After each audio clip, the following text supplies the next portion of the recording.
Hi all, Chili here and welcome to a new episode of 5 Minute Review. Thank you for tuning in and let's dive into this band you are awaiting. You know you want the D, the famous band's D. Let's not delay and talk about the new album by Duran Duran. Okay, no, for real though, let's go into Dream Theater with A View from the Top of the World. The Alien is up first, and I gotta say, beam me up, Petrucci, cause this track reaches dizzying heights. It's a fantastic track, and a great opener for the album, of course. The drumming is out of this world, and that riff is, sublime. This was a great start, from start to finish, and I think old school fans will thoroughly enjoy this song. Answering the Call is next, and this is yet another banging track. The drum pattern at the start gets into a kind of sway, and its groove hooks you in for the song, while the guitar starts ominously playing before ploughing away, and it's a solid follow-up track. Invisible Monsters is next, and I've said it once, but I'll say it again. We don't need more music about COVID. I get that it's a big part of this world and what is currently happening, but everyone is over it. Well, at least I am. I'm sure everyone else would agree. The COVID monster has been flogged on news and social media, and songs currently being released dealing with COVID are old before they are even dropped. Musically though, this track is fucking solid. An awesome guitar and keyboard combination in the middle of the song, and the silver lining is that, well, it's a short song comparatively to the rest of the album. Sleeping Giant is next, and it's an aptly named track. At 10 minutes long, this song does feel bigger than the other tracks. Unfortunately, it does feel like a sleeper. The band is doing fine axe work, but it gives me a feeling of bloated production with excessive solos for the sake of solos. It's not a bad song, but in an album full of great tracks, then some won't stack as high as others. Sorry to say, but Sleeping Giant didn't make this cut. Transcending Time follows, and this song is fucking red hot. While Sleeping Giants was bloated and long, this is short and lets the band explore a bit and gives me a small nostalgic chub. Truly one of the best tracks on the album. Awaken the Master is next, and dear current metal scene, take fucking note. If you are going to play a down-tuned 8-string, then it can be exciting, and this riff is chunky. Its boss-like intro is exemplified with Jordan's keyboard work as well. The bass work is subtly complex and worth the re-listening to, much like any tracks really.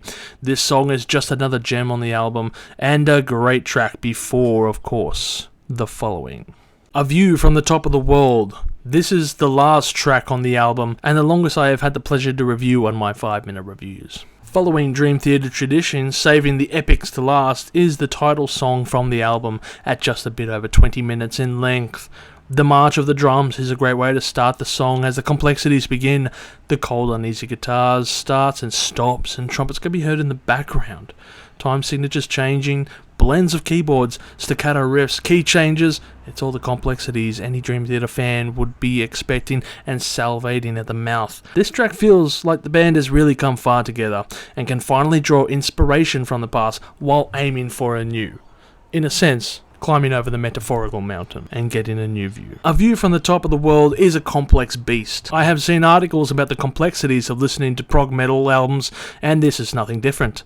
Dream Theater and their fans are a special breed, usually from musically versed backgrounds.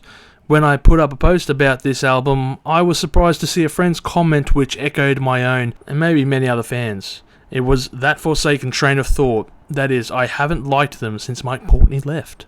When Portney left, it was like a nightmare to remember. How could this happen, and could they continue, and yet another day another album would be made?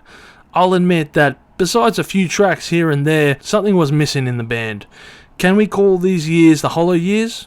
Okay, enough descriptions using song titles, but seriously, the albums before were lackluster, or over the top and boring. I enjoyed Dream Theater songs, but the recent double album was too ambitious. The last album I truly enjoyed by Dream Theater was Black Clouds and Silver Linings. One of my favourite Dream Theater tracks is The Count of Tuscany, after all. When we get down to the nitty gritty, this album is really enjoyable. I'm not saying it's the band of old here, but it's the stuff their old fans will enjoy. The band has finally found their groove. They are not just making albums for the sake of making albums and sounding stale in the process. It's fresh. It's a smoother album. It's a Dream Theater album I thought I would never hear post Mike, and I have to say, I really enjoyed it. In my mind, the album is a ghost pepper on the Scoville scale, with standout tracks being The Alien, Transcending Time, Awaken the Master, and the self-titled track.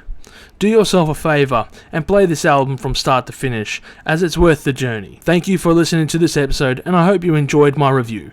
Please visit us on Twitter at LiveListenerRace to discuss the album, or if you are watching on YouTube, below in the comments section, and let me know what was your favourite track on the album.